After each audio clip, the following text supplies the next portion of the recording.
नमस्कार, स्वागत है आपका। आप देख रहे हैं मध्य भारत और मैं हूं आपके साथ श्रेया दीक्षित। भोपाल के रविंद्र भवन में स्कूल कॉलेज की छात्राओं के कार्यक्रम में सीएम डॉक्टर मोहन यादव ने 57.18 करोड़ रुपए की राशि छात्राओं के खाते में सिंगल क्लिक के जरिए ट्रांसफर की। छात्राओं को ये राशि सैनिटरी पैड के लिए दी गई है। इसी के साथ ऐसा करने वाला एमपी पहला राज्य बन चुका है।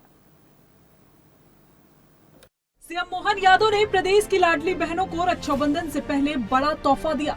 विजयपुर में आयोजित कार्यक्रम में सीएम ने सिंगल क्लिक के जरिए लाडली बहनों के खाते में रक्षाबंधन के उपहार राशि सहित 1,897 करोड़ की राशि ट्रांसफर की है। हर लाडली बहना के खाते में रक्षाबंधन से पहले 1,500 रुपए की राशि ट्रांसफर की गई। इसके साथ ही आज सीएम मोहन ने भोपाल के रविंद्र भवन में स्कूल कॉलेज की छात्राओं के कार्यक्रम में 57.18 करोड़ रुपए की राशि छात्राओं के खातों में सिंगल क्लिक के जरिए ट्रांसफर की। छात्राओं को ये राशि सैनिटरी पैड के लिए दी गई है। के लिए आनंददायी होता, खासकर बहनों और भाइयों का ये त्योहार हमारी संस्कृति की पताका को लहराता है। मुझे आज प्रसन्नता है, एक साथ 25,000 से ज़्यादा स्थानों पर सिंगल क्लिक के माध्यम से बहनों के लिए 250 रुपये की राशि रक्षाबंधन के अनुपम त्यौहार के लिए भेज रहा हूँ। मैं स्वयं श्योपुर जिले से विजयपुर नामक स्थान पर मैं शामिल हुआ। मेरी अपनी ओर से बहनों को बहुत बहुत बधाई। उनका प्रेम स्नेह सदैव मिलता रहे। 1250 पूर्व के और 250 ये मिला के 1,500 रुपया प्रत्येक बहन के खाते में आज मिले। मोहन यादव ने कहा, भोपाल रविंद्र भवन में आज स्कूली और उच्च शिक्षा की सभी बेटियों का सम्मान किया गया है और रक्षाबंधन का उत्सव भी मनाया गया। इस बात की प्रसन्नता है कि पूरे प्रदेश में रक्षाबंधन का उत्सव बहुत जोरों शोरों से मनाया जा रहा है। मेरी ओर से सभी को बहुत बहुत बधाई। मेरी अपनी ओर से आज भोपाल रविंद्र भवन में स्कूल शिक्षा उच्च शिक्षा की सभी बेटियों का सम्मान भी किया गया। अलग अलग प्रतिभा, कोई एनसीसी, कोई एनएसएस, कोई पढ़ने में, कोई खेलने में, अलग अलग विधाओं की बेटियों का सम्मान करके रक्षाबंधन का जो उत्सव मनाया गया, मुझे इस बात की प्रसन्नता के पूरे प्रदेश के अंदर रक्षाबंधन का उत्सव पूरे जोश खरोश से मनाया जा रहा है। और ऐसे समय में जब हमारी अपनी बेटियों के लिए माननीय प्रधानमंत्री ने 33% का चुनाव में भी आरक्षण की जो घोषणा की, तो आनंद और बढ़ गया है। लेकिन ये त्योहार हम सबको, बहन भाइयों के त्योहार आनंद से मनाने का एक मौका भी देते हैं और संस्कृति पे गर्व करने का मौका भी देते हैं। मेरी अपनी ओर से एक बार सबको बधाई, बहुत बहुत। आपको बता दें कि छात्राओं को ये राशि सैनिटरी पैड के लिए दी गई है और ऐसा करने वाला मध्य प्रदेश पहला राज्य बन चुका है। सीएम डॉक्टर मोहन यादव ने 57.18 करोड़ रुपए की राशि छात्राओं के खातों में सिंगल क्लिक के जरिए ट्रांसफर की। इसके साथ ही सीएम मोहन के इस कार्य की हर कोई प्रशंसा करता हुआ नजर आ रहा है। Bureau report, ANB news. मुख्यमंत्री डॉक्टर मोहन यादव ने मुख्यमंत्री निवास पर अंतर्राष्ट्रीय हॉकी खिलाड़ी विवेक सागर को सम्मानित किया और मुख्यमंत्री ने कहा कि विवेक सागर ने हॉकी खेल में अनेक उपलब्धियां हासिल की हैं। बता दें कि विवेक सागर ने भारतीय टीम के सदस्य के रूप में शानदार प्रदर्शन किया। हाल ही में ओलंपिक खेलों में भारतीय हॉकी टीम को कांस्य पदक प्राप्त हुआ है। वहीं विवेक सागर ने कहा कि उन्हें मुख्यमंत्री से भेंट कर सुखद अनुभूति हुई है। खुश हूँ कि मुझे मुख्यमंत्री सर से मिलने का मौका मिला और आफ्टर ऑल ब्रॉन्ज मेडल जीतने के बाद मैं प्रदेश से लौटा हूँ और मेरा भव्य स्वागत भी किया गया। और आज मैं काफ़ी खुश हूँ कि मुझे सर का आशीर्वाद मिला और आने वाले फ्यूचर में मेरे जो भी एम रहेंगे उसके लिए उनकी शुभकामनाएं हैं और मुझे पूरा भरोसा है हमेशा वो हमारे साथ रहें और हमेशा साथ रहेंगे और कंटिन्यू स्पोर्ट्स के लिए हमेशा निरंतर प्रयास करते रहें और आगे भी करते रहेंगे, जिससे हमारा प्रदेश और स्पोर्ट्स के मामले में देश में बड़ी उन्नति हो। हिडनबर्ग रिपोर्ट पर केंद्रीय मंत्री और बीजेपी नेता ज्योतिरादित्य सिंधिया ने कहा, कांग्रेस का एक ही काम है, देश में अराजकता फैलाना और देश को विवादित मामलों में उलझाए रखना। प्रधानमंत्री मोदी और बीजेपी का हर कार्यकर्ता भारत को प्रगति और विकास के रास्ते पर ले जा रहा है। कांग्रेस सिर्फ भटकाने और सबको अंधेरे में रखने की कोशिश करती है। ये उनका शुरू से ही तरीका रहा है और वे इसी के अनुसार काम कर रहे हैं।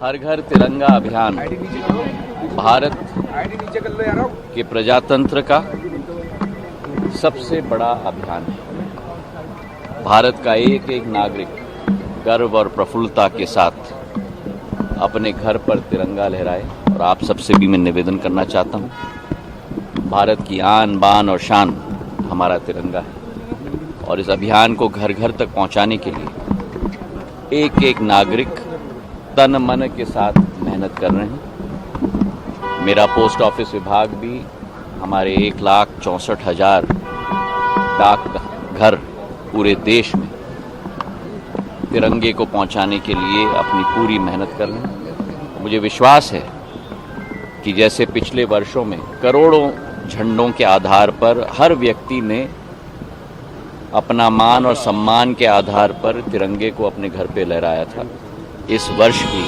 वही स्थिति होगी। पिछले बार मैं जब आया था तो आगरा से ग्वालियर की एक्सप्रेसवे की सौगात में लेके आया था, जिसके लिए मैं प्रधानमंत्री जी को, गडकरी साहब को और मुख्यमंत्री जी को बहुत धन्यवाद देना चाहता हूं।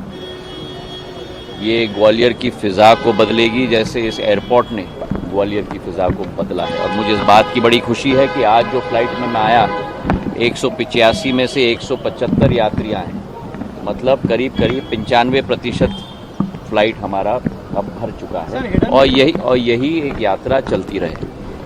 ग्वालियर को अब जो नींव ग्वालियर की बन गई है, एयरपोर्ट के साथ, रेलवे स्टेशन के साथ, एक्सप्रेसवे के साथ, अटल एक्सप्रेसवे के साथ, अस्पताल, 1000 बिस्तर के अस्पताल के साथ, मल्टी स्पेशलिटी अस्पताल के साथ, चंबल से पानी लाने की योजना के आधार पर, ISBT की योजना के आधार पर अब समय है ग्वालियर में लोगों को आकर्षित करने के लिए। और इसलिए मैं मुख्यमंत्री जी को धन्यवाद देना चाहता हूं कि 28 तारीख को जो मैंने मांग रखी थी कि ग्वालियर में इन्वेस्टमेंट समिट होनी चाहिए, वो इन्वेस्टमेंट समिट आयोजित किया जा रहा है। मैं भी कई लोगों से चर्चा कर रहा हूं, मुख्यमंत्री जी भी बंगलुरु गए हैं, मुंबई गए हैं लोगों को आकर्षित करने के लिए। और मुझे विश्वास है कि एक नया भव्य समिट हमारे उद्योगपतियों को आकर्षित करने के लिए ग्वालियर में आयोजित 28 तारीख को हम लोग साथ में मिलकर करेंगे। इसी के साथ सूचना प्रौद्योगिकी क्षेत्र में जो STPI मैंने यहाँ लगवाया था जब मैं केंद्र सूचना प्रौद्योगिकी मंत्री था 2007 और 9 में, वहाँ मैंने मांग रखी है कि एक सेंटर ऑफ एक्सीलेंस STPI की स्कीम के अंतर्गत जो है एक सेंटर ऑफ एक्सीलेंस इस STPI में लगाया जाए ग्वालियर के अंदर। और पूर्ण रूप से हमारे सूचना प्रौद्योगिकी मंत्री बुधनी के अपर सत्र न्यायालय परिसर में प्रधान जिला और सत्र न्यायाधीश सतीश चंद्र शर्मा के द्वारा ई सेवा केंद्र का लोकार्पण किया गया। ऑनलाइन के माध्यम से जेलों में बंदियों के परिवारजनों को ई मुलाकात की सुविधा उपलब्ध कराना जैसी कई सेवाएं उपलब्ध कराई जाएगी। इस अवसर पर कार्यक्रम में अपर जिला और सत्र न्यायाधीश डॉक्टर वैभव विकास शर्मा सहित अधिवक्ता मौजूद रहे। माननीय उच्च न्यायालय की जो ई प्रोजेक्ट कमेटी है उसके अंतर्गत सभी जिलों में, सभी सिविल न्यायालयों में और तहसील न्यायालयों में ई सेवा केंद्र की स्थापना की जा रही है।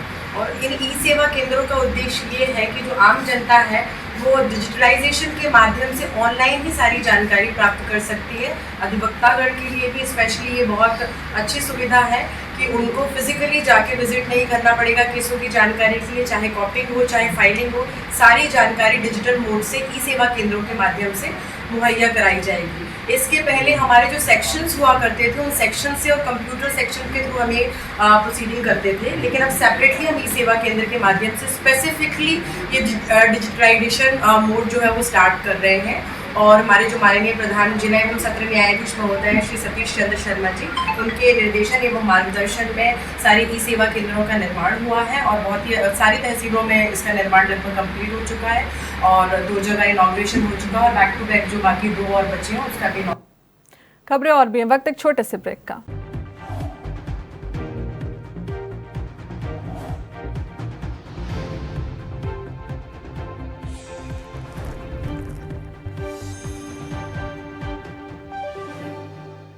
ब्रेक के बाद बुलेटिन में एक बार फिर आप सभी का स्वागत है। खबरों में आगे बढ़ते हैं, जहां नवीन एवं नवीकरणीय ऊर्जा मंत्री राकेश शुक्ला ने भिंड में तिरंगा यात्रा को हरी झंडी दिखाकर रवाना किया। तिरंगा यात्रा खंडा रोड से निकाली गई, जिसमें शहर के कई नागरिकों, छात्र छात्राओं ने बढ़ चढ़ कर भाग लिया। कैबिनेट मंत्री ने शपथ दिलाते हुए कहा कि हम शपथ लें कि देश के वीर सपूतों एवं स्वतंत्रता सेनानियों का सम्मान करेंगे।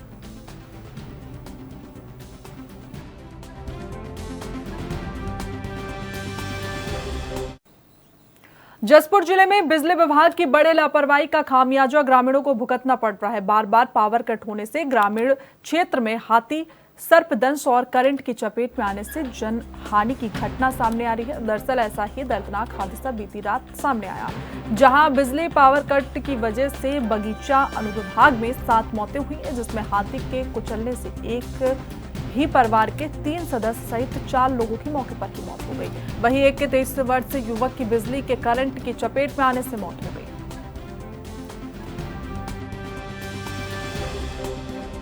11:30 बजे की घटना है। रात को जिन लोगों के घर में धंसने लगा तो हम लोग सब कुछ निकले। उसके बाद चिल्लाने लगे इन लोग कि बचाओ बचाओ बचाओ करके। तो हम लोग सुने इन लोग के घर में क्या हो रहा है, हम लोग देखने जाते हैं बोल के निकल के दोनों जन जा रहे थे।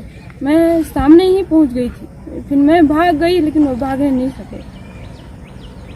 मेरे 3 बच्चे हैं, ये तीनों मेरे हस्बैंड को मार दिए, 3 आदमी को भी घायल कर दिया है।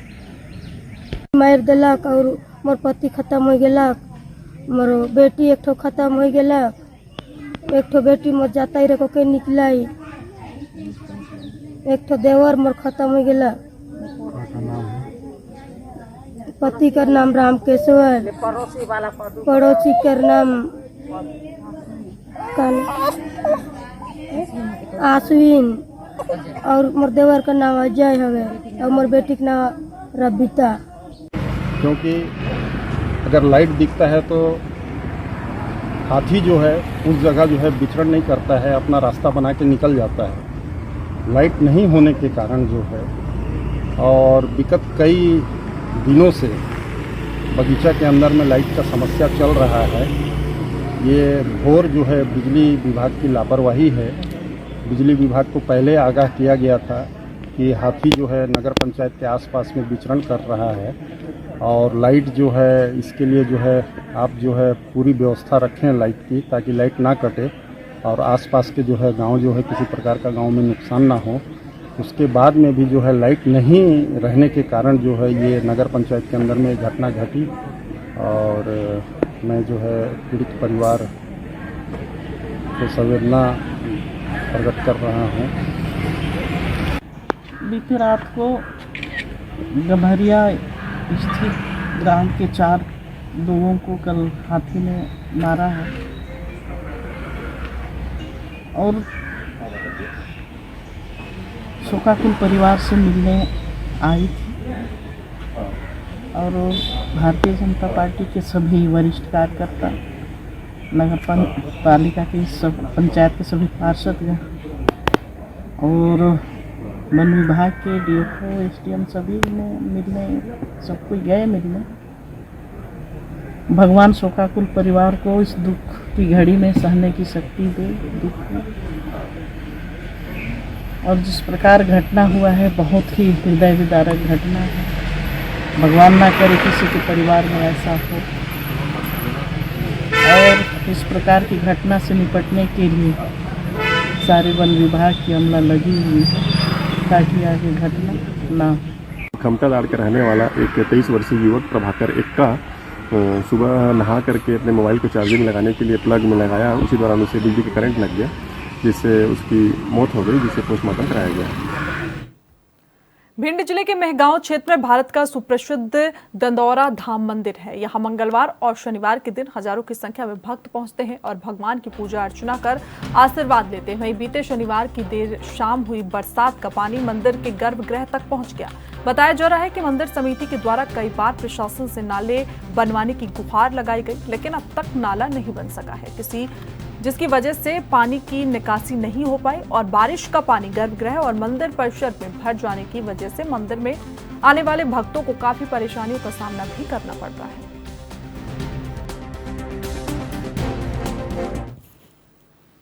सरगुजा जिले के मैनपाट वन परिक्षेत्र में 4 से 5 गांवों में हाथियों की चहलकदमी लगातार देखी जा रही है, जिसके चलते वन विभाग ग्रामीणों को सरकारी भवन में रुकवाने की व्यवस्था कर रही है। वहीं बरसात के दिनों में ग्रामीणों को काफी परेशानियों का सामना भी करना पड़ रहा है, जिसको देखते हुए सरगुजा कलेक्टर ने हाथी प्रभाव क्षेत्र का दौरा किया और वन विभाग के आला अधिकारियों को आवश्यक दिशा निर्देश भी दिए। माननीय कलेक्टर सर का मैन पार्ट विजिट हुआ है, तो विशेष तौर पर हाथी प्रभावित क्षेत्र जो है कंडराजा है और बरडांड है, इस सब में विजिट किए हैं। और जो हाथियों से बचाव के लिए गांव वालों की कुछ मांग थी, जैसे कि सीढ़ियों की मांग थी और हाथी संरक्षण का जो शेल्टर है वो उसका शेड जो है वो टूट गया है, तो उसमें छत ढलाई के निर्देश दिए हैं और सीढ़ियों के लिए बोला गया है कि जो भी सीढ़ियाँ उनको लगेगी वो देना है। और इसके अलावा और भी वहाँ उस गांव की छोटी मोटी समस्याएं थी, उन सबको गंभीरता से माननीय कलेक्टर सर के द्वारा सुना गया है। निराकरण के लिए जो मौके पर जो अधिकारी थे उनको निर्देश। नगर पालिका परिषद लाहाड़ द्वारा आज हर घर तिरंगा अभियान के अंतर्गत तिरंगा यात्रा का आयोजन किया गया। ये तिरंगा यात्रा नगर के शासकीय कन्या उच्चतर माध्यमिक विद्यालय से शुरू होकर पचपेड़ा तरहा तक निकाली गई। नगर में हो रही बारिश के बावजूद बच्चों का तिरंगे के प्रति जज्बा देखने को मिला।